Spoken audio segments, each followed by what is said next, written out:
reserva. Bueno, pues esto lo tengo siempre a la mano por ahí en la sala de espera y es uno de los consejos que le doy a mis pacientes para que tengan en cuenta que las cejas no requieren estar en ejercicio para poder estar en forma. En eso les puedo ayudar yo, así como ustedes. ¿Qué es la frontoplastia endoscópica? Entonces, es una técnica quirúrgica que consiste en elevar las cejas, el entrecejo y la frente a través de incisiones pequeñas que quedan ocultas en el cuero cabelludo. Vamos a ver primero que todo cuáles son los determinantes en la posición de las cejas. Y es muy importante tener en cuenta, saberlo y explicárselo a los pacientes que las cejas están influenciadas por, uno, la despiadada gravedad que está todo el tiempo en contra de las cejas. Dos, la elasticidad de los tejidos, la interacción en los diferentes ligamentos, así como la interacción entre los músculos depresores y los elevadores de la ceja. Entonces tenemos esta gráfica para recordar cuáles son los músculos, los depresores, recordemos que son el músculo procerus, el músculo corrugador de la ceja, e incluso el músculo orbicular orbitario también desciende las cejas. Los músculos, el músculo elevador, el único músculo es el frontal, es el único músculo que nos permite elevar las cejas. Y muy recientemente se ha descubierto en que no todo el frontal eleva las cejas. Se considera que más o menos el 60% inferior del músculo frontal ejerce una acción elevadora. Las fibras superiores incluso pueden ayudar a descender el cuero cabelludo, a descender esa piel. Entonces, tenemos que jugar solamente con esta porción que eleva. Así como los músculos, entonces hablábamos de interacciones de diferentes ligamentos. Y eso es muy individual, no todos tenemos los mismos ligamentos, no todos tenemos la misma relación de las fascias. Y podemos ver en este corte de esta paciente, más o menos en el tercio externo de la ceja, observamos cómo entre la capa superficial y la profunda de la galea hay una fijación, una adherencia importante a nivel del reborde orbitario superior, lo que mantiene separada la grasa subfrontal de la grasa del rufo, ¿okay? Con el tiempo, en algunas personas, esas adherencias son muy laxas y se pierden, y entonces esa grasa subfrontal se puede herniar o descender y prolapsar y empeorar el abultamiento en la parte lateral de los párpados. Y esta es una pregunta que nos hacemos todos: ¿cuáles son las cejas ideales? Y hay una cantidad de algoritmos, de trazos, de vectores y eso. Y cuando me preguntan si es cierto que existen las cejas ideales, les digo que realmente eso es falso. Porque no hay unas cejas ideales, no hay un patrón establecido. Sabemos que las cejas dependen del sexo, la raza, la cultura y específicamente de diferentes medidas cefalométricas individuales. Entonces no podemos generalizar las cejas y para todos no van a ser igual. Y si no, pues que lo digan nuestros amigos mexicanos, quien culturalmente también saben que las cejas marcan importancia. Y esta mujer, Frida Kahlo, no solamente se hizo icónica por su aporte cultural al feminismo, sino además la mayoría la recuerdan por algo muy característico en ella, y es sus cejas, ¿cierto? Entonces, para gustos, los colores. No hay unas cejas ideales.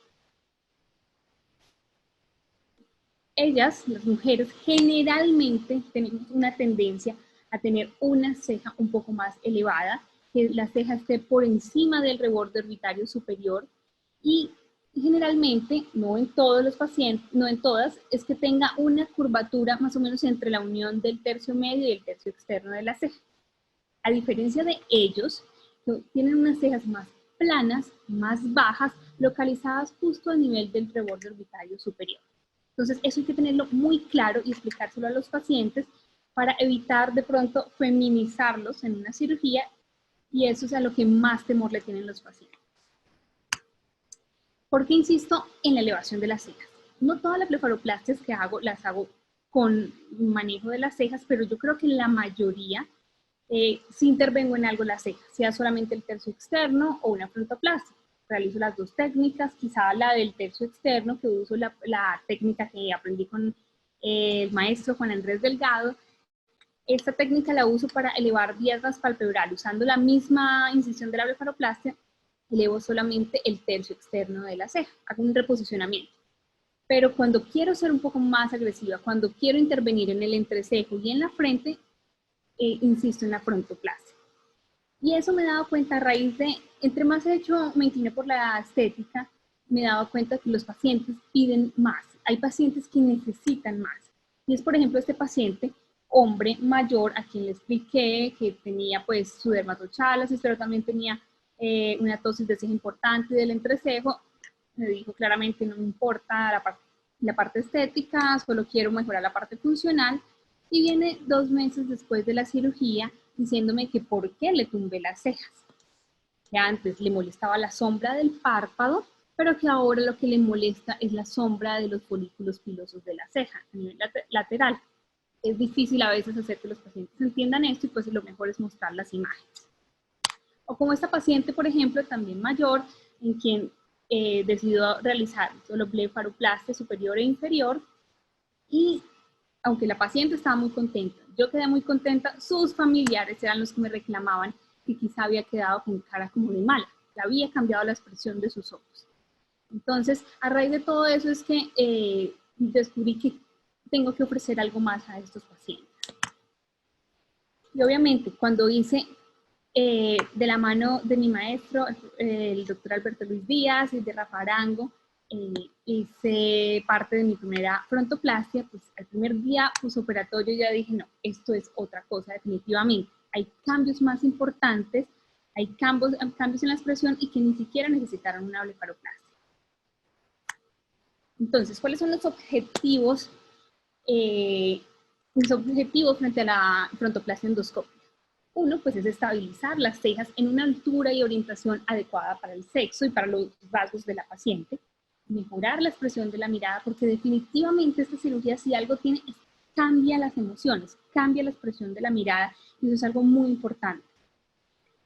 Mejorar asimetrías también, sabemos que es muy frecuente las asimetrías en las cejas, ya hablaremos de sus causas.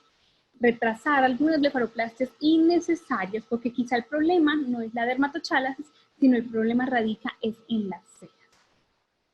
Evitar unas cicatrices evidentes.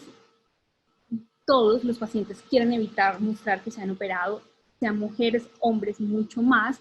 Y pues la verdad yo también, porque luchar y con el tipo de cicatrización a veces es muy difícil. Y obviamente algo muy importante es que quiero ofrecer resultados duraderos. De glándula lacrimal y de remodelado alrededor de la lateral. Eso es bien. Bueno, quiero ofrecer resultados duraderos, no solamente los 3, 4, 5, 6 meses que pueda durar un Botox, no, hablamos de años, 7, 10 años de duración. Entonces, las indicaciones de la frontoplastia. Está indicada la frontoplastia endoscópica para pacientes con tosis de ceja y tosis de la glabela o del entrecejo, pacientes con asimetrías de las cejas, sea la causa que sea, pacientes que tengan arrugas frontales, horizontales y las arrugas verticales que se producen en la glabela. Y pacientes también, ojo, lo pongo así con un asterisco, ya vamos a hablar por qué, pacientes en que persisten o se hace más manifiesta una tosis de ceja después de haberles realizado la blefaroplastia. ¿Cuáles son las ventajas de la frontoplastia endoscópica respecto a otras técnicas para elevar las cejas? Uno, que me permite elevar toda la ceja, la cabeza, el cuerpo, la cola, según como el paciente o yo quiera. Me permite además actuar en la glabela y elevar la frente. Nos va a mejorar arrugas frontales y arrugas glabelares también. Frente a la frontoplastia abierta, que es prefacial, la frontoplastia endoscópica nos da una recuperación mucho más rápida, como vemos esta paciente que a los 8 días posoperatorios que vino a punto se le hizo blefaroplastia y frontoplastia, y pues prácticamente que ya puede retomar sus actividades normales sin ningún problema. Y muy importante, resultados duraderos, insisto nuevamente, es variable y vamos a ver que según el caso, hay pacientes que les dura más y les dura menos, y eso hay que explicárselos muy bien al paciente. seguramente ellos van a entender que no es una cirugía definitiva, porque recuerden que la gravedad sigue, que la elasticidad aumenta, que las fascias se van debilitando con el tiempo y que los músculos depresores de las cejas siguen actuando, aunque en menor intensidad. Y muy importante, que me encanta de la frontoplastia endoscópica, es que me permite ocultar las cicatrices. Y ahí me abre un mercado mucho más grande. Por ejemplo, este paciente, uno diría, frontoplastia, no, jamás, con esas entradas es calvo, ni loco, o sea, descartado. Bueno, podemos hacer algo para tratar de ocultar sus cicatrices, así se ve. Obviamente hay mucho edema y eso después de haber retirado las grapas, pero están ocultas y el paciente va a quedar contento. Entonces, esa es una opción. Muy importante, y esto como es dirigido para fellows y residentes, es tener en cuenta qué debo evaluar, qué debo pensar y buscar antes de hacer una frontoplastia. Entonces, obviamente la historia clínica es lo más importante, hacer una excelente historia clínica. Y dentro de los antecedentes relevantes que quiero decirles para que no se les olvide preguntar e insistir en esos antecedentes es blefaroplastia previa. Muy importante saber hace cuánto se le hicieron, cuántas blefaroplastias le han realizado, porque pues vemos, uno, qué tanta piel tiene, dos, hay lagoftalmos o no, o voy a tener un riesgo incrementado del lagoftalmos postquirúrgico. Aplicación reciente de toxina botulínica, sabemos que muchos pacientes ocultan este tipo de antecedentes y todas tienen las cejas aquí, no tienen arrugas por obra y gracia del Espíritu Santo, ¿cierto? O al menos así es aquí en población, y todas ocultan lo que se hayan hecho. Entonces, indagar cuándo fue la última aplicación, si está dentro de 4 o 6 meses, para ver la posición real de las cejas. Antecedentes de parálisis facial. Hay parálisis faciales muy antiguas que quizás resolvieron el 95%, pero de pronto el cierre palpebral, la fuerza del orbicular está un poquito débil y esto nos puede afectar en el postoperatorio. Importante, la historia de rellenos faciales, que también es otra cosa que todos lo niegan, y ya les vamos a explicar por qué. Ojo seco, ¿sí? Tiene ojo seco, qué intensidad, qué tan severo es ese ojo seco, porque se nos va a complicar un poquito, a exacerbar un poco transitoriamente después de la frontoplastia. Indagar por factores de riesgo prosangrado, enfermedades no solamente pues de la coagulación y eso, medicamentos, aspirina, cardioaspirina, anticoagulantes, una cantidad de nuevos anticoagulantes que hay. Y muy importante, algo que he aprendido y aquellos no medicamentos, porque para los pacientes eso no es medicamento, como el ginkgo biloba, omega 3, perlas de ajo, cúrcuma y otra cantidad de suplementos naturales que están relacionados con la coagulación. Y además, lo anoto aquí, que no lo dicen los libros, pero me he dado cuenta que es muy importante para conocer la personalidad del tipo de paciente que voy a operar, es saber si toma antidepresivos, ansiolíticos, si hay insomnio o no. Okay. ¿Qué evaluar? Niña, Entonces, hay una pregunta en el chat. Dice, cuando realizas el procedimiento combinado blefaro y frontoplastia, ¿qué procedimiento haces primero? bueno, perfecto. ¿Le respondo de una vez? ¿Respondemos de una vez o al final? ¿Qué opinan? Como quieras organizar tu charla, si quieres todas las preguntas y respuestas al final. Bueno, esto preferiría al final, si quieren, ahora la anoto y ahora lo hablamos, porque eso me gustaría que el resto de expertos también hablen y según su experiencia, su preferencia, a ver qué prefieren, ¿vale? Perfecto. Bueno, entonces, ¿qué evaluar? Esas 10 cosas es fundamental no olvidarse, entonces tener en la cabeza de siempre insistir en esto.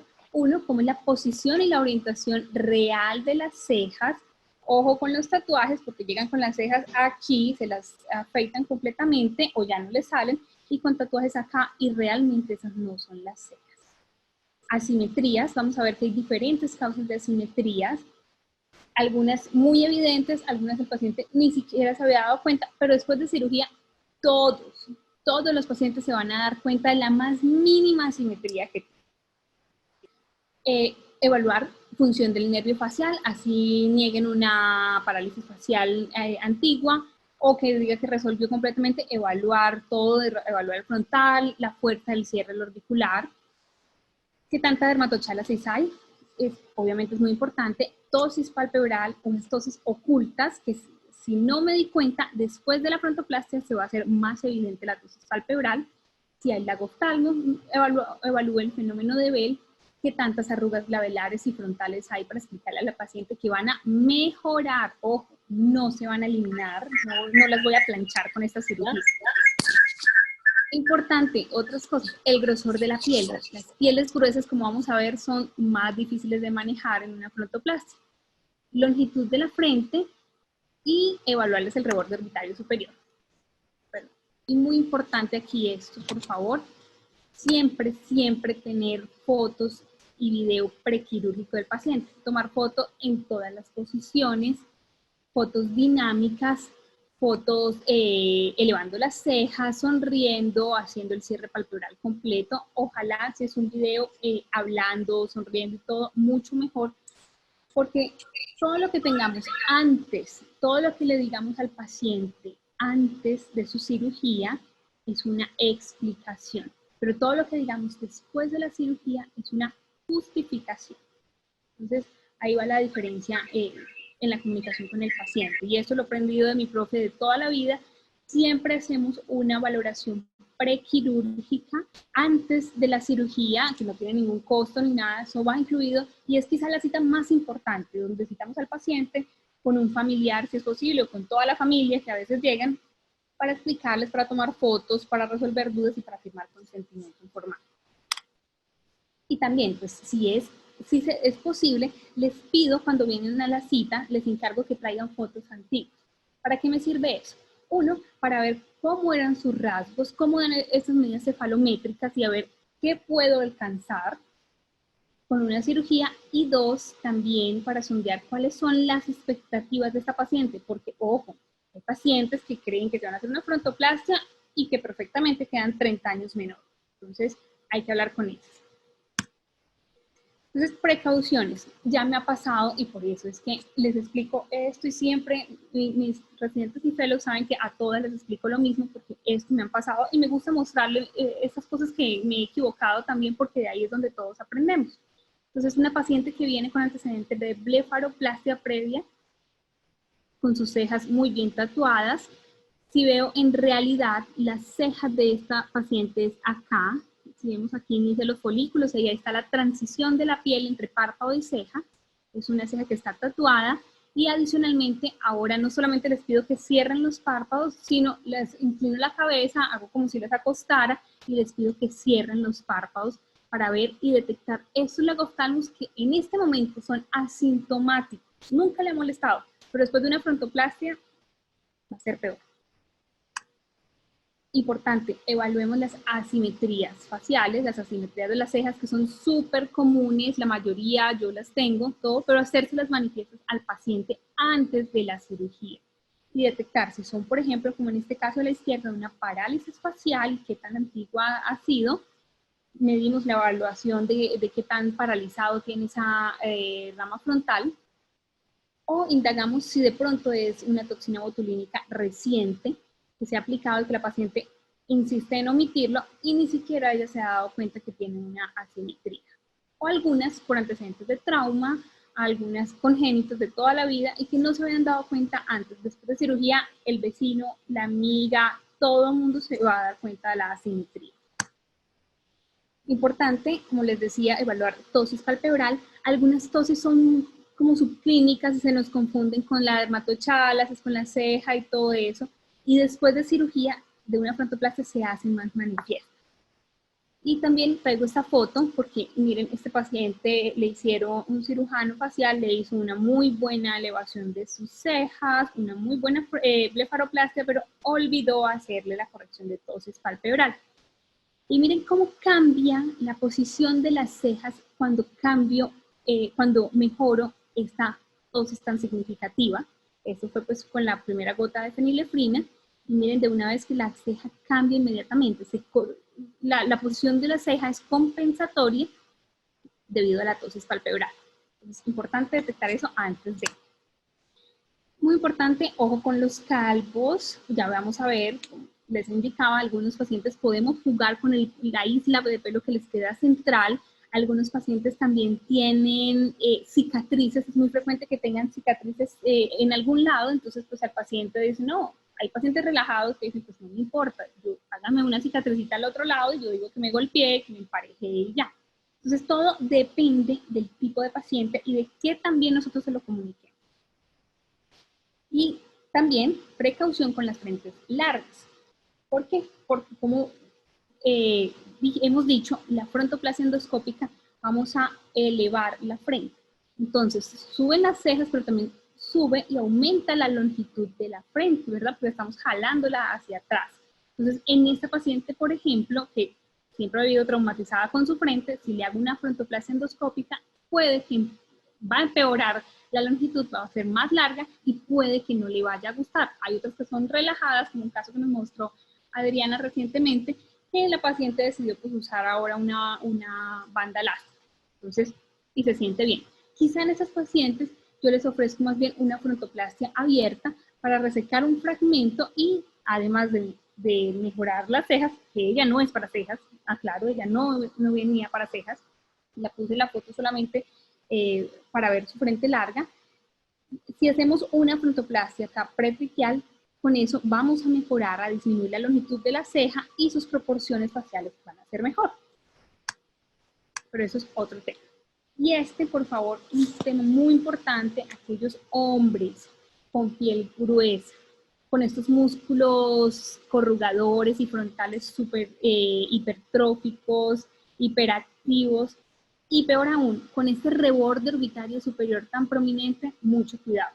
Porque esos pacientes, uno, hacer la cirugía es difícil subir estas frentes, uno siente que es mucho, todo es como más fuerte y más gruesa esa piel. Dos, la cicatrización en las pieles gruesas son peores. Y tres, este paciente quería tener los ojos grandes y expresivos.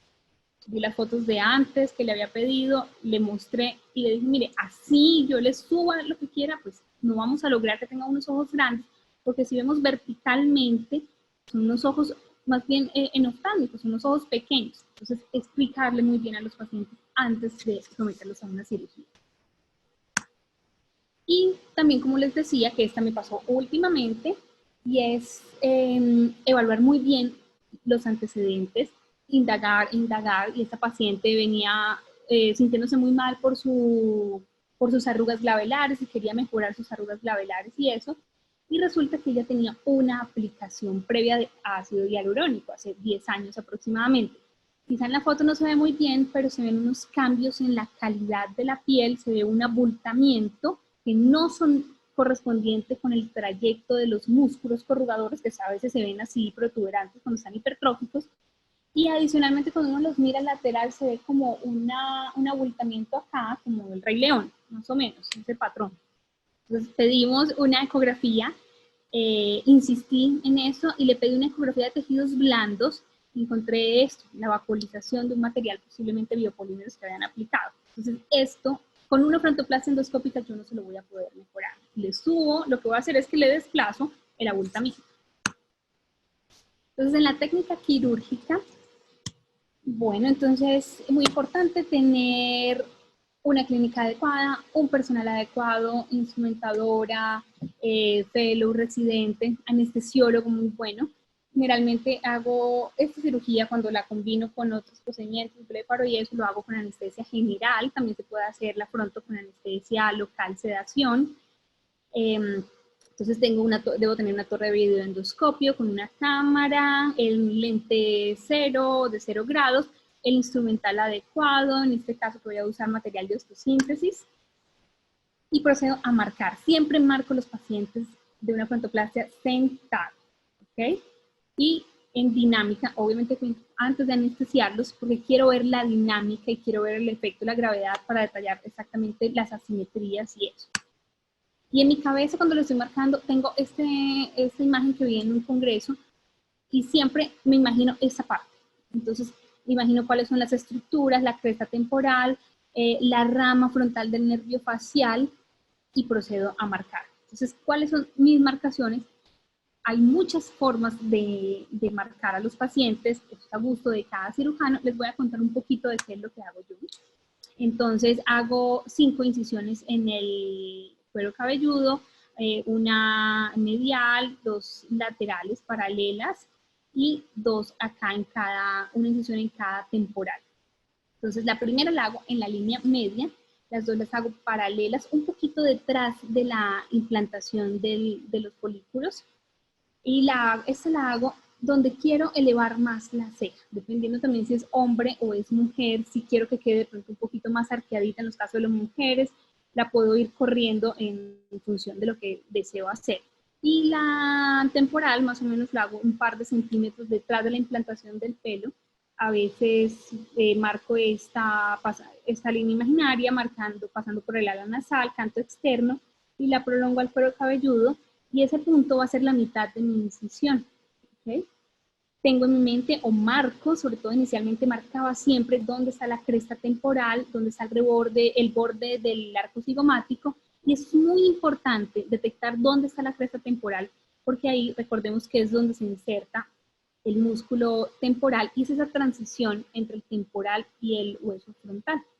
Y si no libero esto, no nos sirve de nada. Entonces, la marco, ojalá inicialmente marcarla siempre, y tener la marquita por si acaso de dónde es que va más o menos el nervio facial. Entonces, las incisiones, por eso va a hacer las incisiones, previamente, pues, después de haber marcado anestesia, infiltro, la infiltración, la mezcla, obviamente importante que sea con fenilefrina, y la dejo mientras infiltro. Luego sí me voy a lavar y alistarme y todo eso para dejar que actúe, ¿ok? Y infiltro en las zonas a hacer la incisión y en las zonas donde voy a disecar más, es a nivel del reborde orbital.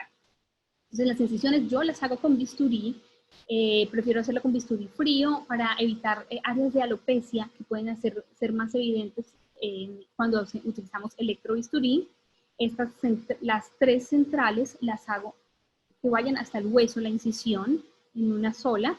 La lateral la lateral, ahí no tengo el hueso, ahí me espera es el músculo temporal. Entonces esta incisión es mucho más superficial, y debo hacer pie, cuero cabelludo, tejido celular subcutáneo, y empezar a disecar lo que yo encuentro que es la fascia temporal superficial. Y ojo, tengo que quitarla muy bien, y esta la diseco de forma roma, y se ven como muchos pelitos blanquitos, y esos son como cabellos de ángel, les dicen algunos, y tengo que quitar todo esto hasta ver posteriormente ya la fascia temporal profunda, que se ve como, quizá en la foto no se ve tan bien, una fascia como nacarada, con un brillito, y debajo se ve el músculo temporal. ¿Okay? Procedo a hacer la disección.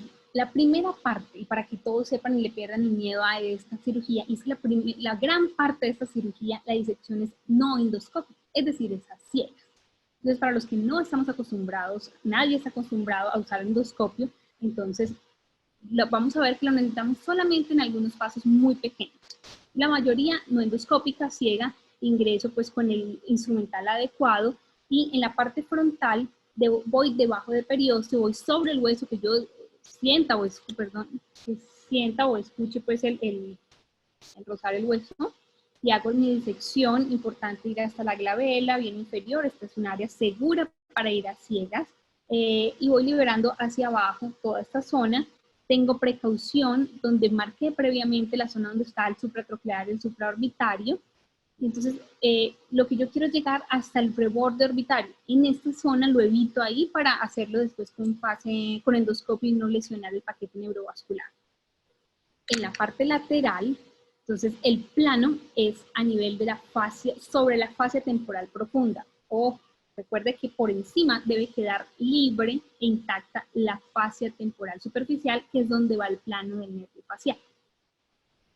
Y entonces esta disección se va también hasta el reborde orbitario, tratar de liberar toda esta inserción, ¿cierto? Y pasar un poquito más de ese reborde orbitario. Debo disecar muy bien toda esta zona, hacia abajo también hasta el arco cigomático, y aquí hasta la cresta temporal. Y como vamos a ver aquí, estamos disecando en el frontal, y llego a un punto donde ya no me deja pasar esta línea. No la había marcado porque ya la reconozco, esta línea es la cresta temporal. Y eso es fundamental liberarlo, porque si no liberamos eso, perdimos todo y no van a subir las cejas. ¿Ok? Y entonces, perdón, les muestro este video que no es bonito, pero fue el último que hicimos con las fellows. Hay muchas manos porque está la instrumentadora, la fellow, pero para que vean, pues, mientras voy ayudando a la fellow a que haga la disección, tenemos que liberar completamente eso, y quizá esa es la parte que requiere más fuerza en la frontoplastia, porque por ejemplo en los hombres de pieles muy gruesas, esto es lo que está más firmemente adherido. Procedemos a la disección endoscópica, que esquemáticamente esto es lo que queremos hacer. Nos ayudamos con la cámara del endoscopio, metemos por el otro puerto un instrumento para terminar de disecar. Y entonces, como les decía, lo que vamos a necesitar son para hacer dos cosas. Uno, liberar con tranquilidad la parte donde está el supratroclear y supraorbitario, evitar pues lesionarlo. Entonces lo que yo quiero hacer es como rasgar, liberar esa adherencia de periósteo en todo ese trayecto, y en eso me voy a encontrar el paquete supraorbitario y supratroclear de cada lado.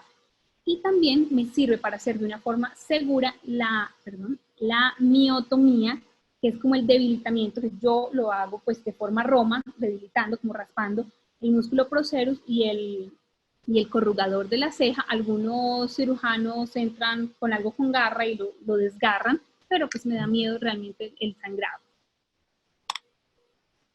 Esto es virtualmente, esto es lo que queremos hacer.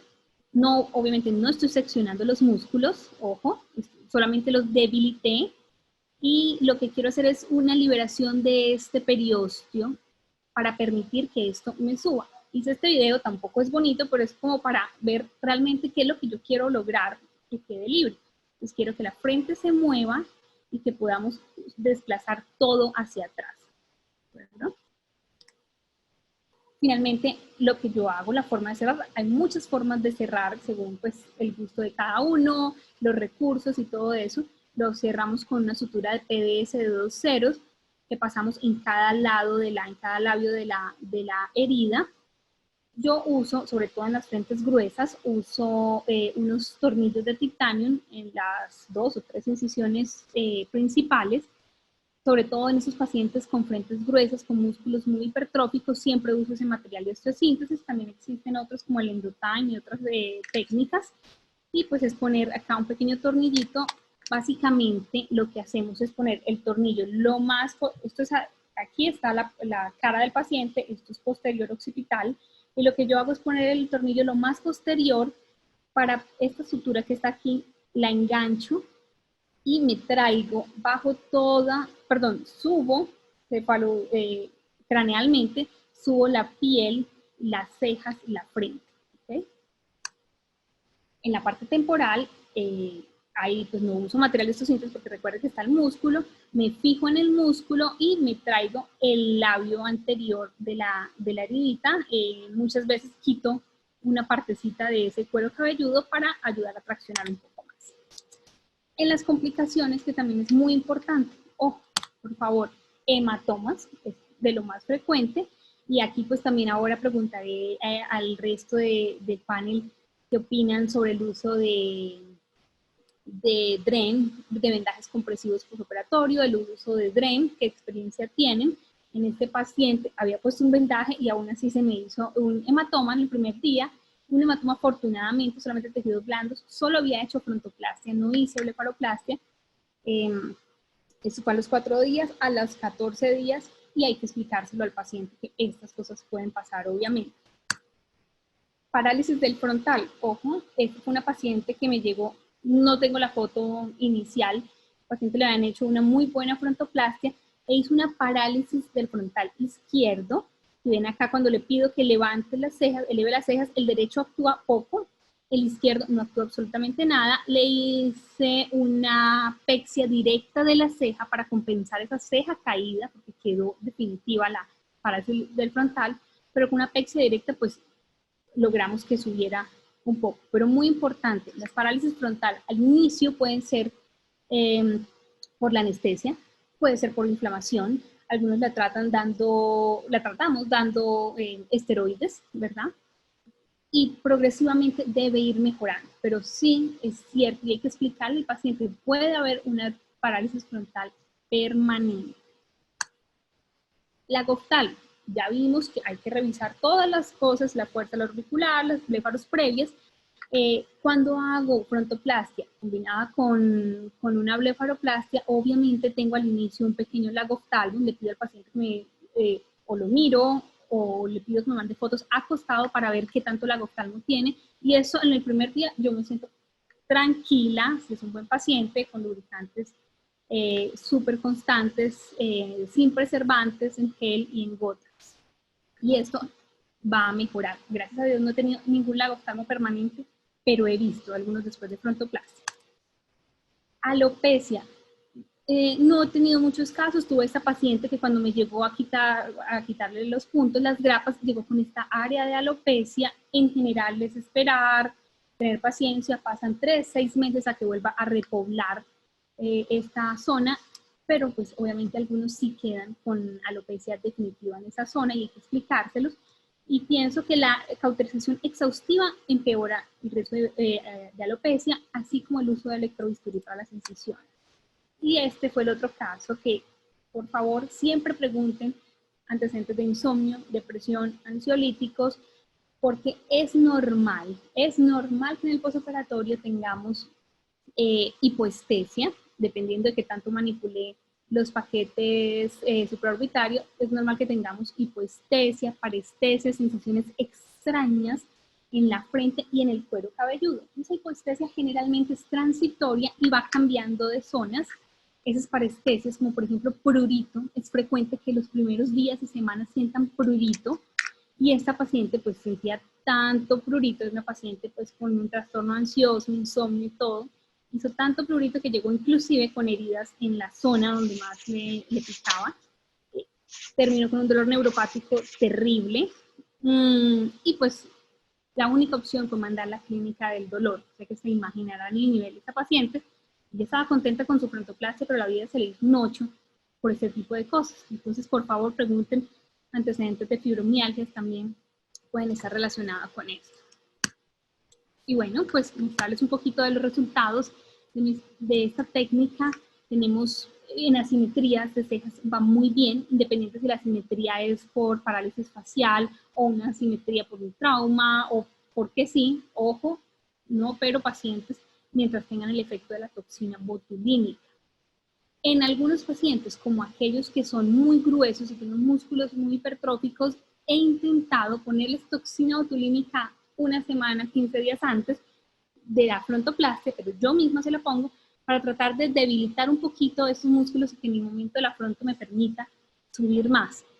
Ha sido una de las pruebas que he hecho, pero no con efecto, no hago frontoplastias mientras tengan efecto de toxina botulínica, 6 meses por lo menos. En estos pacientes por una parálisis facial, entonces les explico, generalmente yo en estos les hago solamente fronto a esa zona afectada, no le toco el otro lado por el riesgo pues, de parálisis facial, porque quizá no la necesitan. Entonces más rehabilitadora, funcional, y solamente trato el lado afectado, algunos la hacen bilateral de una vez. Advierto que al principio va a quedar esa asimetría importante, como este señor que se me quejó, porque miren que todo, la frente se prolonga, la entrada se prolonga, y lo hipercorrijo inicialmente porque es parálisis facial, y este paciente no va a tener nada de elevador que me ayude con el tiempo a subir. Entonces la tendencia es a recidivar las tosis de ceja paralítica, así que por eso hipercorrijo, pero ya 20 días más o menos se ve mucho más simétrico, el paciente está contento. Pacientes calvos, lo que les explicaba, se puede jugar con esto. Estos músculos son pesados, estas pieles gruesas son súper difíciles de subir y también rápidamente bajan, ¿cierto? Entonces, explicarle al paciente que no nos va a durar tanto tiempo como en otros. Y este pues es un resultado, el paciente está muy contento y no todos le van a quedar las cejas altas, lo importante es despejar un poquito, no a todos les vamos a quitar las arrugas labelares y las arrugas frontales, y eso es importante que lo sepan. Esta paciente también cambió su expresión, creo que eso es lo que más me gusta, tanto en hombres como en mujeres, es cómo cambia la expresión inmediatamente después de la frontoplastia, solamente con frontoplastia o asociado a la blefaroplastia, como en este caso. Este que es un caso de Adriana Díaz Calmet, que fue quien me acompañó en mis primeras frontoplastias, me ayudó. Un caso hermoso que me encanta, que le cogí su foto para mostrarla porque el cambio en la actitud de esa paciente es impresionante. Y esta paciente, que fue mi primera frontoplastia, que ella me ayudó, pues ella tiene un colegio y me dijo unas palabras que fue: doctora, mis estudiantes me dicen que ya no tengo cara de mala, que ya no me tienen miedo, y definitivamente antes tenía una actitud, una expresión de perdedora, ahora siento una expresión de ganadora. Y eso pues realmente es lo que me impulsa a seguir ofreciendo frontoplastia. Muchas gracias. Nos vemos entonces también todos los jueves en conferencias. Cuéntenos ahora sí todas las preguntas. Muchas gracias, Tami. Muy bueno. Tania, todas las haces, Gracias. bueno, entendí que era solo con la anestesia local. ¿También están sedados o con general? Con general. Yo todas las hago, generalmente si la combino con algo, siempre la hago con general. Estoy más segura y el paciente también. Se puede hacer con local sedación, dependiendo del anestesiólogo, que tenga una buena sedación, pero en general, como hago algún otro procedimiento, así sea un resurfacing el láser, también lo hago, aprovecho la general. Ok. La pregunta que teníamos, que cuando haces combinación fronto y bléfaro, ¿cuál la haces primero?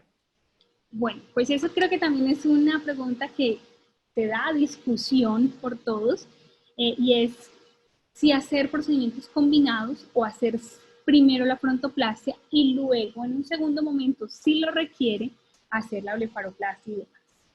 Entonces, esa es una discusión que me gustaría que el resto comentara también. Yo he hecho las dos cosas.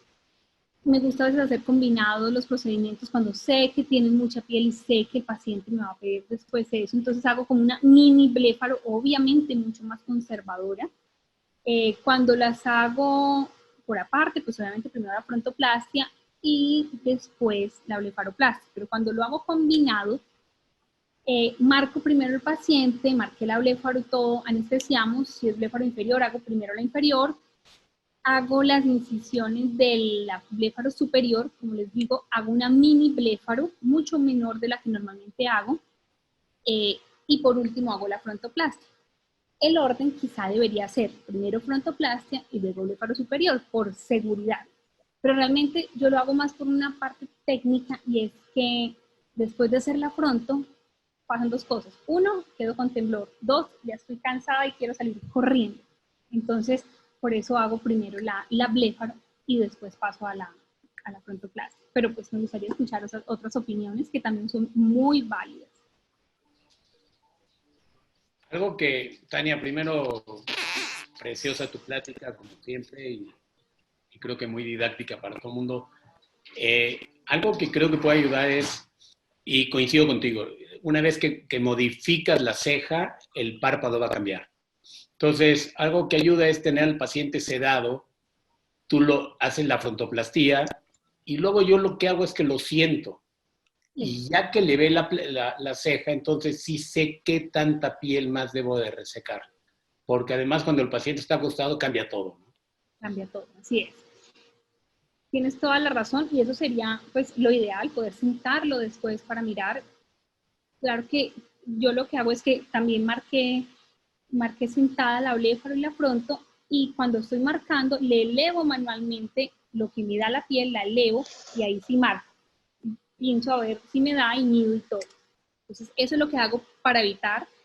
Ya cuando anestesio y voy a hacer la bléfaro, me bajo más de lo que ya he marcado. En realidad soy aún más conservadora, pero esa sería una muy buena opción. Oye, y otra pregunta rápida. ¿Cuánto tiempo dejas los tornillos de titanio? Permanente. ¿Te los dejas Usamos tornillitos de titanio del set de tercio medio y órbita. Usamos de 1.5 por 4 milímetros y se quedan ahí. Y realmente no he tenido ninguna complicación en el tiempo.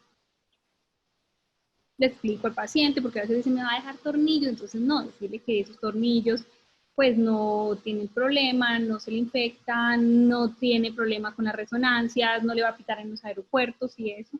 y los de otras técnicas para los de los residentes. Hay algunos también que utilizan unos tornillos mucho más grandes, los dejan anclados y los dejan por fuera, la cabeza por fuera, y dejan ese tiempo de que haga su adherencia, 3-4 semanas, a que hagan los tejidos la adherencia y retiran ahí sí los tornillos. Esa es otra alternativa. Por aquí, Lore, Ale, Dani, Jorge Corona, Luis Venegas. ¿Alguien hace algo diferente? Hola, José Luis. Hola, Tania, ¿cómo están? ¿Me escuchan? Sí, muy bien, mi Giorgio. Hola. Sí, perfecto. Primero que nada, felicidades por la plática extraordinaria, muy, muy buena, muy didáctica y además los pasos, creo que mejor no se pueden explicar los pasos en cómo se hace la cirugía. Yo he usado mucho el Endotime, pero creo que me gusta más el tornillo que pones. He hablado con otros cirujanos plásticos y les gusta el tornillo.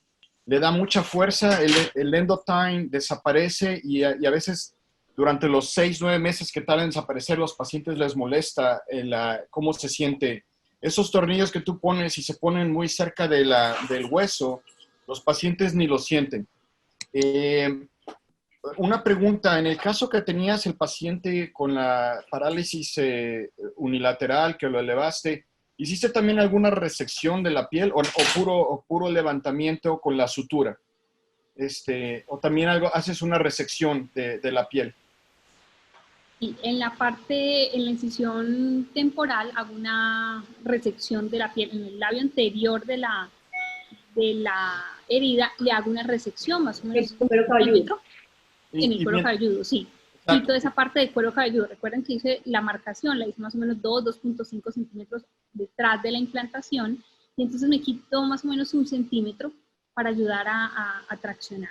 Y quitas más, obviamente, en los pacientes como este señor con la parálisis, ¿verdad? Ahí sí, me gustó mucho el resultado que tienes y yo creo que ese es un punto muy importante para los residentes, fellows y la gente que apenas está empezando la cirugía. No cometan el error de dejarlos muy abajo porque bajan más. Entonces, la hipercorrección, normalmente, yo no he visto ningún paciente que ha sido hipercorregido originalmente y que haya quedado hipercorregido. Con este tipo de frontoplastia, obviamente las directas es diferente, ¿no? O las coronales. Pero en ese sentido, creo que una hipercorrección inicial da unos resultados más favorables después.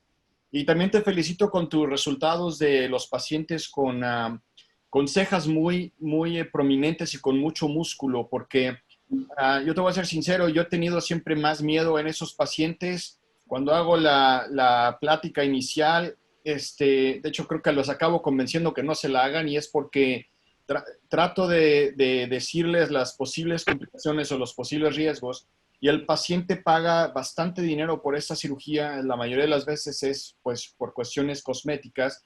Entonces, si no educa bien al paciente anteriormente, como dices, después es pura excusa de médico. Entonces, esa parte también siento que es primordial. Te felicito, extraordinaria plática, muchas felicidades. Hola, Gracias. ¿cómo están? Hola, mi Tani. Hola, Adri. ¿Cómo vas? Muy linda la conferencia, me encantó. Muchas gracias. Yo quiero decir que una me cosita. acompañaste. Yo generalmente hago la cirugía combinada. Primero hago la frontoplastia y luego hago la blefaroplastia. Y estoy de acuerdo con el doctor Corona. Generalmente hipercorrijo porque siempre desciende la ceja y confío realmente en la marca que hago prequirúrgica en todos los pacientes. Muchas veces, o pues cuando empecé a hacer la frontoplastia me asustaba un montón porque la hacía y sentía que iba a quitar demasiada piel del párpado y decía, madre, me va a quedar con el ojo abierto. Pero ya después empecé a confiar en mí y realmente hay que confiar en lo que marcas. Y lo que dice Tania, levantar la cejita cuando marcamos lo que vamos a resecar de piel antes para tener como una idea de qué tanto podemos resecar o no. Y todos los pacientes los hago como de cirugía combinada con anestesia general, porque yo creo que ese tiraquejala no lo aguanta uno sedado o despierto, pues. Y además yo prefiero operar súper cómodo. Y muy lindos los resultados, mi Tani, yo los conozco, sé muy bien que trabajas hermoso y me encanta tu técnica. Felicitaciones por la conferencia. Linda, Adri, muchas gracias. Dani, Sí. Ale, Hola. ¿quién anda por ahí? Otra pregunta para Bien. todos muy similar a esta. En caso no de combinación con bléfaro, sino combinado con cirugía de tosis, también haces el mismo orden. O sea, en vez de Dime, perdona. bléfaro, frontoplastia, tosis, cirugía de tosis y frontoplastia. Bueno, También ahí haces ya se primero empieza a la enredar la tosis. cosa, Sí. ¿cierto? Eh, y es muy importante establecer, bueno, primero el grado de tosis, la asimetría en la tosis, si es uni o bilateral, qué técnica voy a usar, si voy a usar vía posterior o vía anterior, porque recuerdo que cuando hago combinado hago con general, y entonces eso es muy importante, cuando son tosis significativas que voy a hacer por vía anterior, a veces prefiero primero hacerle la tosis, emparejarlos primero, y luego sí hablar del resto que es la frontoplastia. En general las hago, cuando hago dosis vía posterior, hago de una vez, pues como les decía, la bléfaro, reseco el flap de piel, hago la vía posterior de la tosis y procedo a hacer la frontoplastia. Pero en esos pacientes sí lo pienso muy bien por la tosis. Incluso te quiero preguntarle a, al resto de compañeros, al resto de colegas que tienen experiencia y es si han tenido casos en que le hacen una frontoplastia, sea con bléfaro o no, le hacen una frontoplastia y claramente antes no tenían tosis palpebral y después de cirugía aparece una tosis palpebral, porque ya me ha pasado. Y estoy segura y reviso las fotos, las mediciones y todo, y no había una tosis previa. Entonces quisiera saber si han tenido eso y cómo lo manejan, esperan, proceden a operarla de una vez. Bueno, yo pienso que cuando llega a ocurrir algo así, es como muchas veces esa tosis era una tosis que iba a ocurrir. Es como cuando un cirujano de catarata pone el espéculo para abrir el párpado y luego se cae el párpado. Era un ligamento, era un músculo de elevador que estaba ya un poco flojo. Entonces, por ejemplo, a lo mejor nada más con el edema que ocurre de la propia frontoplastia que baja el párpado, eso estrecha un poco los músculos del párpado y ocurre. Yo lo manejaría como las tosis que ocurren después de trauma, ¿no? De algún evento. Darles tiempo, por lo menos unos 6 meses, y que a ver si solita nada más fue cuestión de edema o cuestión de volumen del edema por la frontoplastia, pero no lo operaría de una forma inmediata. Yo sí me esperaría unos 6 meses por lo menos para operarlos. Y obviamente, también para los residentes y los doctores que están empezando, todo este tipo de paciente necesita mucha como de retroalimentación, o sea, siempre estén disponibles para ellos, véanlos semanalmente, a los 15 días, tanto como ellos necesiten ser vistos. Afortunadamente hoy también tenemos todos estos medios en que uno puede hacer videollamada con los pacientes, pero es bien importante cuando estos pacientes no están cómodos, no están contentos, no están teniendo el resultado inicial que esperaron, no justifiquen ustedes si no lo platicaron antes, sino estén con ellos y respondiendo a la pregunta que hiciste, yo me esperaría. José Luis, ¿qué piensas? Completamente de acuerdo, es igual que tú. Y yo creo que era una tosis que no le causaste tú como cirujana, por supuesto, era una tosis latente. Y el paciente tiene que entender que ya estaba, tu resultado es bueno y darle tiempo. La verdad es que el tiempo nos ayuda muchísimo, completamente de acuerdo. No sé, Joaco, Carlita, Pagano, Ale, Lore, ¿qué dicen en el cono sur? Yo quería hacer una consulta, una pregunta en realidad. ¿Cuánto tiempo le dura el moretón en el postoperatorio a los pacientes? Ay, qué pelotudo. Bueno, eso es muy variable. Eh, como mostré en la conferencia, había una de las pacientes a la semana, mejor dicho, casi que hace un moradito, sobre todo cuando hacemos bléfaro simultánea. De resto no hay un morado como tal, ahí es edema, la piel se ve tirante, se ve brillante, más de pronto un color amarillento, más no un hematoma. Ahora, como mostré en el caso del paciente, cuando solamente le hice frontoplastia y tuve un hematoma especialmente del lado izquierdo, a los 15 días ya el paciente abría su párpado y todo, pero aún hay. Entonces hay que explicarle al paciente que esto es muy variable, que esto es una lotería, mostrarle las fotos de los que no tuvieron morados y mostrarle las fotos de los que sí tuvieron para que se puedan anticipar.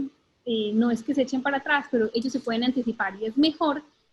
Yo siempre trato no de exagerar, pero es de explicarle al paciente todo lo que puede pasar, las probabilidades, porque ellos ya están preparados mentalmente y si no pasan, pues van a decir, qué maravilla la cirugía de la doctora. Menos mal, las manos de ella, en otros pasará, pero en ella no. Porque, como te digo, todo lo que es antes es una explicación, lo que dices después es una justificación. Entonces, sí, totalmente. es variable. Me encantó. Y te hago una pregunta más. ¿Vos ponés algún punto de anclaje más cerquita de la ceja o solo lo anclás arriba? Bueno, realmente solamente lo anclo arriba. He visto algunos colegas que hacen un punto, bajan hasta la ceja y jalan más, sobre todo pues en mujeres que quieren tener ese arco, ese cat eye. Quisiera aprenderlo también porque hay pacientes que me piden eso. No sé si algunos tienen experiencia, nos podrían contar.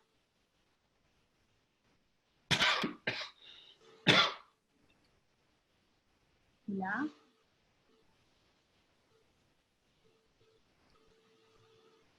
Ay, no, espérame, no escucho.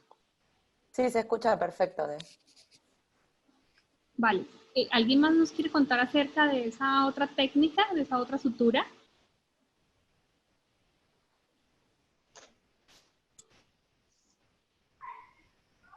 Como que no. Tania, entonces aquí hay Como que otra no, no es tan pregunta. popular de Dice, nosotros. Lo he visto en no es cirujanos tan faciales. popular. Dice, ¿en qué sitio fijan las suturas? Entonces, a nivel, pues ya vimos que en la parte más arriba de la incisión, que las más centrales van en tornillo y este de acá el músculo, ¿verdad? Y aquí va como al músculo que está debajo de la ceja. Sí, recuerda que lo que hicimos fue liberar este periósteo, liberar esto para que Entonces, al periósteo. subiera y se pegue nuevamente. El periósteo Ok. va a tener su adherencia nuevamente. Para eso dejo el tornillo todo el tiempo, para que tenga esa adherencia. Generalmente eso se hace en los primeros 3 meses. Por eso más o menos a los 3, 4 meses es que uno sabe realmente la posición final de la frontoplastia. Pero sí, aquí en esta parte no uso suturas, todas en la parte de arriba. Uso PDS 2.0, que se me olvidó decirle, creo que por ahí ya había visto una pregunta de esas. Algunos la hacen con Bicril. Aprendí con PDS 2.0, me ha ido muy bien, no he tenido extrusiones. Vi algunos granulomas con Bicril y bueno, pues, esa es mi experiencia. Hay otra pregunta en el chat. Joaquín González dice, no me quedó claro cómo haces el punto de tracción. ¿Podrías explicarlo de nuevo? ¿Solo traccionas en la parte superior? Bueno, sí, no di tanto detalle en el punto porque no es tan fácil, uno lo puede ver, pero ya cuando lo va a hacer no es tan fácil entenderlo. Existen múltiples, a ver si me puedo regresar, múltiples formas de hacer la sutura y que quisiera aprenderlas pues todas porque hay algunas mejores. Listo, cierro acá esto. Como les decía, paso la aguja entre la piel y este tejido celular subcutáneo en el borde anterior de la herida, ¿okay? Cojo lo que más pueda, giro y cojo lo que más pueda de tejido celular subcutáneo y músculo, lo paso por un lado derecho y la paso también por el lado izquierdo. Al final me van a quedar, al final me van a quedar dos cabos, ¿cierto? Entonces, esos 2 cabos yo los voy a anudar y los voy a enganchar, por decirlo así, con el tornillo. Es que no veo la foto donde puse. Ok, lo cubrí con esto. Entonces, lo que hago para poner el tornillo, ya teniendo esos 2 cabos de la herida, en el borde anterior de la herida, lo que hago para poner el tornillo es que pongo un desmarres lo más posterior en el borde de la herida y jalo hacia atrás para anclar el tornillo lo más posterior. De tal forma que estos 2 hilitos que tenía acá del borde anterior los anudo y los engancho a ese tornillo. Y esa es el que me va a producir la tracción. Entonces, en general, la sutura prácticamente se me queda hasta aquí, hasta donde yo agarre con la aguja del PDS 2 ceros. Ok. Otra pregunta de la doctora Natalia Villegas. Dice, si tiene fibromialgia, ¿contraindica el procedimiento o qué precauciones toma? No, no lo contraindica. Ya tengo 3 pacientes con fibromialgia, pero hay que pregunto fibromialgias, insomnio también, porque estos pacientes a veces después de cirugía les produce insomnio por las sensaciones raras, por la anestesia, y entonces hay que hablar mucho con el paciente para ver la personalidad del paciente, ¿cierto? Porque hay personas que se nos pueden descompensar después, como esta que te digo que esas parestesias que son normales durante los primeros 3 meses, 3, 4 meses, pues esas señoras fueron desproporcionadas. No sé qué tanto la parte psicológica, el umbral de dolor, que es algo muy importante. La cirugía duele, a pesar de que hicimos todo eso, que traccionamos, jalamos, liberamos, atornillamos, la cirugía no duele más allá de usar acetaminofén. Solamente usamos acetaminofén. Algunos pacientes, bueno, les duele un poquito más, es un dolor de cabeza difuso, no es un dolor localizado. Además, recuerden que estos pacientes generalmente, sí, todos van a tener hipoestesia inicialmente, entonces no hay dolor. Y eso es muy importante. Pero hay pacientes que tienen umbrales diferentes del dolor o pacientes en los que también en la fase no endoscópica laceré o lastimé o manipulé muchísimo los paquetes supraorbital y supratroclear, y los pacientes me van a hacer más este tipo de síntomas. Listo. La doctora Nicté Rodríguez pregunta si Tania o cualquier otro ha tenido experiencia o solo con el sitio óseo y fijarlo Perdón, directamente en el no hueso. escuché. Que si alguien tiene experiencia en la fronto sin tornillos, o si tú alguna vez los hiciste sin tornillos, sino con el tunelcito en el hueso y anudarlo al hueso. Sí, también es una opción. Lo inicié a hacer con tornillos porque así fue como aprendí, ¿verdad? Y además porque quería tener seguridad de que iba a tener la sutura ahí inflada. Después pues también exploré haciendo los orificios, abrí los orificios, el par de orificios en el cráneo, y ahí en el hueso frontal, ahí los anclo. Quizá me siento más segura poniendo un tornillo autoperforante, es un poco más de costo, ¿cierto? Si pongo 2 o 3 tornillos, pero pues finalmente eso lo va a asumir es el paciente. Es más, para mí, en mis manos es más rápido anclar 10 segundos, anclar el tornillito, que hacer pues traer el equipo y todo eso para hacer la osteotomía, pero es muy válido, es muy buena opción, y yo creo que tiene una función muy similar que los tornillos. Okay. Gracias. ¿Qué opina el resto?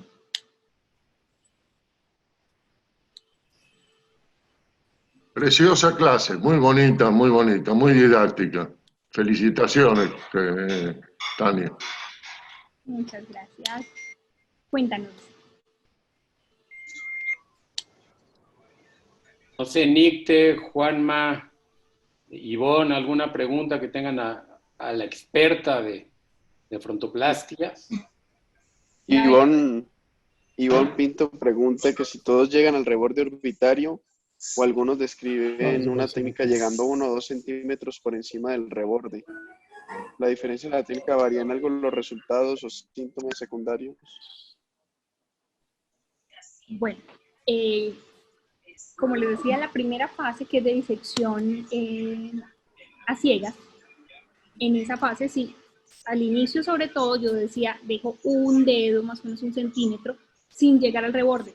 O acostado cambia la posición de las cejas, y si vieron en los videitos que hay muchas manos por ahí, yo siempre le insisto a la instrumentadora quirúrgica que por favor me señale, me vaya marcando y me vaya teniendo el borde para ir segura y no pasarme, obviamente, porque las cejas o el tatuaje no es una buena orientación. No es donde están los folículos o donde está el tatuaje, porque recuerden que está acostado y cambia la posición. Es mejor estar protegiéndolo, pero sí es fundamental Y ahí está la idea de la cirugía. Es fundamental hacer una liberación, como les mostraba acá, sin seccionar los músculos, obviamente, pero sí una liberación de esa inserción de esa adherencia firme que tiene el periósteo para permitir que no suba, porque si no, realmente solamente vas a subir esta zona. Entonces lo que yo quiero es despegar, literalmente despegar esto para permitir que se eleve y cree una nueva adherencia, pero un poco más arriba. Y eso solamente lo hago si diseco. Y lo diseco todo, alrededor, incluyendo acá también, porque si no, no me va a subir la cola de las cejas. Precaución acá, que creo que no lo mencioné, con la vena centinela, porque a veces también en esa disección ciega, pues podemos dañarla. Ok, gracias. ¿Podría hacer una pregunta? Sí, claro. ¿Sí? ¿Sí? ¿Me escuchan? Sí, No sé. adelante, Sí, doctor Héctor. Sí, soy el doctor Pinta de Buenos Aires, Argentina. Doctora, muy linda su exposición, aunque la pude ver parcialmente. Pero puedo deducir su técnica y muy lindos los resultados, que eso sí los pude ver. Mi duda es de las fijaciones post de liberación de todos los depresores y etcétera. Si usted con ese tipo de fijación permanente que usted usa, ve algún tipo de pérdida de belleza dinámica del tercio superior, porque junto con otras partes del cuerpo existe una belleza estática y una dinámica, ¿no? La nariz tiene una belleza estática nada más, no hay una belleza dinámica. En cambio, en la frente, si bien para una foto es una belleza estática, la frente tiene una gran belleza dinámica, como levantar las cejas, gesticular, etc. Con esa fijación permanente, si usted ha notado que ha perdido esa belleza dinámica o ese movimiento, y si ha hecho otra técnica que es acortamiento de la musculatura frontal, con lo cual se podría elevar el tercio superior de la cara sin perder esa belleza dinámica y continuar gesticulando normalmente. Bueno, realmente, y esto es algo muy bonito de la técnica endoscópica, y es que los resultados sí suben las cejas, sube la glabela, el entrecejo, pero son resultados muy naturales. Y aquí de pronto con esto, yo soy feliz con eso, pero me quedo corta con las expectativas que tienen algunos pacientes de que quieren hacer una cirugía y quedar totalmente planchados. Y entonces asumen que la frontoplastia es el botox permanente, el botox definitivo. Y eso hay que aclararlo, que no es mi objetivo y no lo voy a hacer con esta cirugía, porque estaría generando una parálisis bilateral del frontal. Entonces, son resultados muy naturales. Obviamente, los primeros 3-4 meses uno las ve como la frente como fija, mientras arrancan otra vez los músculos. Depende mucho de qué tanta miotomía o qué tanta debilitamiento hago del músculo procerus, del corrugador y del frontal. Y a veces trato de ser exhaustiva porque el paciente lo veo que actúa mucho el procerus y tiene muchas arruguitas horizontales, entonces trato ahí de liberar, de hacerme exhaustivamente ese debilitamiento. Y aún así no he tenido pérdidas así completas, que tenga, digamos, la cabeza de las cejas totalmente separadas, con una caricatura, o que sean inexpresivos, no. En esa técnica no lo he logrado. Así quieran, me proponga a debilitarlos, no lo logro. No, pero mi pregunta no era en cuanto a la debilitación de los músculos, sino a su medio de fijación permanente. Fijar todo el tejido blando a un tornillo en una posición más fija, ¿sí? Y no producir un acortamiento debido al alargamiento que produce el envejecimiento. Como las técnicas de Rodrich, de Hamas, que hacen un acortamiento del frontal sin fijación a la calota frontal. Recordemos que ese PDS pues no es una sutura que va a estar de por vida, o sea, no uso suturas permanentes, eso dura un poquito más que Vicryl, pero no va a ser permanente. Entonces, el hecho de que deje ahí el tornillo, que no lo retire, no quiere decir que voy a tener una fijación de por vida y que me va a quedar estática, no. Esto lo hago para que dure un poquito más el tiempo de esa sutura ahí fija, cree mejores adherencias, pero no es permanente. Entonces, ¿cuál es el término que usted cree que es necesario para que se vuelva a fijar, no sé, con teorías de Romo y demás, que necesitan un periodo más, creo que hasta 3 meses para que se pueda fijar eso? Exactamente, 3 meses sería el límite. ¿Y en los tornillos eso duran ese periodo de tiempo? El tornillo, el medio de fijación es Y el el tornillo, PDS, claro, duran ese periodo de tiempo estipulado lo por dejo Romo. permanente, el PDS me va a durar mucho más que esto, entonces estoy garantizando que esos 3 meses donde se crean las mayores adherencias, 3, 4 meses, realmente estoy cubierta con el PDS todavía. De pronto con el Vicryl me queda un poquito corta, pero con el PDS tengo un poquito más de tiempo y finalmente va a ser reabsorbido. Y en la otra técnica, en técnicas abiertas, realmente eso lo indico, pacientes que tengan frentes largas, que no quieran verse la frente más larga, en pacientes, esos hombres que a veces, como dice Jorge Corona, a veces les explico que tienen piel gruesa, que tienen músculos gruesos, que mejor dicho, que no es el mejor candidato. Entonces, a veces en esos pacientes los impulso más hacia a que hagan una vía externa, donde es un poquito más potente y la duración también va a ser un poco mayor. ¿Puedo seguir? Perdón, me apasionó el tema. Entonces, ¿usted hace disección también endoscópica del tercio medio de la cara? Y si lo hace, ¿qué medio de fijación usa? No, yo solamente hago la frontoplastia. Cuando hacemos eso ya es porque entro con los cirujanos faciales, otorrino, cirujano facial o cirujano plástico. Muy bien. Tania, ¿tienes alguna experiencia con tornillos absorbibles? Pregunta la doctora Lourdes Rodríguez.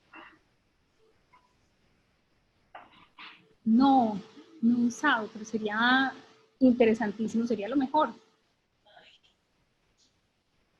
No he usado. Okay. Y ¿Alguien ha usado? Alberto Abdala, ¿por qué está tímido hoy? Haz la pregunta, Beto. Alberto Abdala pregunta, cuando combinas esta técnica con bléfaro inferior, ¿te influye en tu decisión, en la bléfaro inferior? ¿Te influye en tu decisión sobre el tipo de abordaje transconjuntival versus subciliar por piel? Espérame, no escuché el inicio, perdona.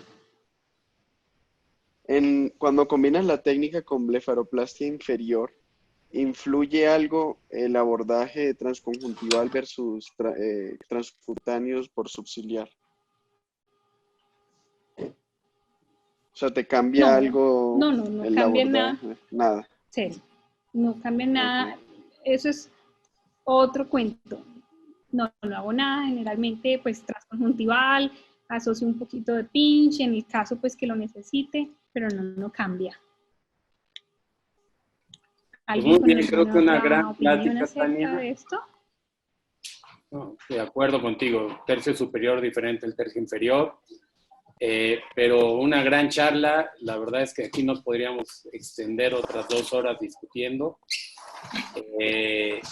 No sé si alguien más en el foro quisiera hacer algún aporte, y si no, me gustaría, Julián, que nos enseñaras qué pláticas tenemos, porque me gustaría incluir más a los fellows de clínicas y aprovechando que están por acá, a ver si los podemos comprometer a que den una plática. Entiendo que el miércoles vas a hablar tú de cómo tomar fotos clínicas en oculoplástica, pero a lo mejor si Luisón, Venegas y Gabriel están de acuerdo, darles la semana que entra para que alguien del clínicas y alguien del italiano nos dieran una charla y aprovechar que este sea el foro de los fellows y de los jóvenes. ¿Qué piensan? Me parece muy buena opción. Yo creo que de una vez tenemos candidatos. Buenísima. Ya habían varios de Argentina recién egresados pedido si había espacio para que los incluyéramos. Joaquín y Jorge. Por ahí habíamos hablado con Juli. Yo creo que adelante, sí. Juaco. el doctor Joaquín y el doctor Jorge ya tienen para las primeras semanas de mayo, todavía no he actualizado el programa, pero ellos ya están. El doctor Juan Carlos Sánchez y el doctor Medel también nos van a hablar de tosis congénita la segunda semana de mayo. Y para este miércoles tenemos frontoplastia, cómo tomar fotos clínicas en oculoplástica, que la voy a dar yo. Muy bueno. Media horita antes de Luis Venegas, que nos va a hablar de reposición grasa en blefaroplastia inferior. Ok. Lo de las fotos es bastante práctico para ambos, como el que tenga cámara profesional o el que tenga celular. A ambos les va a servir esta charla de las fotos clínicas en oculoplástica, que es bien importante, sobre todo en nuestra especialidad y todas las de plástica. Luego ya la próxima semana, el lunes, conjuntivomilerectomía, el doctor Gabriel Piñata. Pero a lo mejor parálisis facial. Podríamos hablar con Gabriel, Sí. y Gabriel puede dar la perfecta para las de Sopanop, él está en otras ligas. Pero a lo mejor podríamos pedirle a alguien a Joaquín o Carlita o Ale Villagra, alguien de sus hospitales, y que sea un residente quien nos dé la plática. ¿Qué piensan? Jefe, lo que tú digas. Me parece muy bien, Chino, y con todo gusto lo haremos. Sí, totalmente, es una gran idea. Muy buena idea. A mí me gustaría que este foro lo dejáramos para que sean nuestros residentes, los fellows, que se conozcan, que ellos sean los que hablen, que, por supuesto, una bendición tener a todos ustedes alrededor y que sean quien nos orienten y apoyen, pero aprovechar que están aquí los fellows y que sean ellos quienes lleven las sesiones. Julián, Albert. Me parece perfecto. Entonces podría ser algún fellow y se apoya con el doctor Gabriel. Para y con Gabriel. Me pasan los nombres. A ver, de nuestros fellows de Foscal. Excelente. Creo que también. Excelente. Más que bienvenidos. Perdón. Y hablar con Yossi y que Gabriel den 2 o 3 jueves la plática para la Sopanop. Bien. ¿Les O parece? sea que tenemos Sopanop el jueves y tenemos otra vez esto el lunes. Lunes y miércoles a la 1 de la tarde, hora de México. Bueno. Y el Sopanop a las 8 de la noche, hora de Argentina. ¿No era 9? ¿No era 9, Chino? O 9 de la noche de Argentina, bueno, sí. Bueno, pero trataremos de estar en todas. Gabrielín, ¿estás de acuerdo? Sí, lo que tú digas, jefe. A mí ya me invitó a dar una pequeña clase para el Conde y ahora esto es una mega conferencia latinoamericana y social. Me da... Con ese nuevo look que tienes, puedes hacer lo que quieras. No, lo que tú digas. Con ese look que traes, puedes hacer lo que tú quieras. Tengo look carcelario, jefe. Estamos de cuarentena y no hay tiempo para nada. Mira. Pero ya te ves lo suficientemente viejo para hablarle a toda Latinoamérica. Alberto Abdala, que tendría. Bueno, pues una gran charla. Tania, Julián, gracias por convocarnos. Albert, gracias por estar apoyando. ¿Y por qué no se coordinan? Entonces, la semana que entra, los residentes de Argentina, del Clínicas, y un lunes y el miércoles el del italiano, y Tania, tu gente de allá, También. Coordínate porfa con Julián y con Albert. Julián, claro que sí. Y vamos armando las pláticas en base a los residentes, ¿les parece? Perfecto. Súper, Pero la idea es de que acuerdo. Luis Venegas, viejito, no te desaparezcas, ¿eh? Aquí estoy. Y Dani, Ale, Lore, Albert, todos los, Jorgito Corona, todos de verdad aportan mucho. Y bueno, apoyemos este foro de jóvenes para que nos conozcamos todos, que sigamos creciendo, que la Sopanop siga creciendo y darles las oportunidades en estas épocas tan difíciles. ¿Estamos de acuerdo? Sí. Hola, Totalmente. José Luis, ¿qué tal? Soy Juan Carlos. Juan Carlos, qué gusto. Oye, que los fellows del IMO también sí pueden participar más adelante, estarían encantados. Tienen que. Claro. Este va a ser el foro para los fellows. Fellows y residentes. Iberoamericano, ya nos pegamos ahí. Lo que pasa es que los fellows de España hay muy pocos españoles. Bienvenidos, Juan Carlos. Y por supuesto tú, Luma, Ramoncito, más que necesario que participen con nosotros, ¿no? Yo le digo a los chicos, a los que están en este año y a los que han... Ahora, el horario creo que también no les queda tan mal a ustedes a esta hora. No, aquí son las 9:25, está perfecto. El de Hora Sopanov de un está buen bastante tinto. bueno. Hora de un buen tinto de verano. Oye, Tania, excelente charla, muy bien. Ay, gracias, Muy Juanca. bueno, felicitaciones. Sí, muchas Bueno, entonces nos vemos el miércoles, 1 de la tarde, hora de México. Ojalá que sigan invitando gente y que se quede que este es el foro de los jóvenes Sopanov. Súper. Perfecto. Bien. Vale. Ok, Alberto, Julián están a cargo, ¿eh? Seguro, ya, ahora. Gracias a todos Hoy por está el venir. resto del programa. Muchas gracias a todos y abrazos para todos. Feliz. Igualmente. Hasta luego. Gracias. Chao. Gracias. Gracias. Excelente, Tania. Gracias. Chao.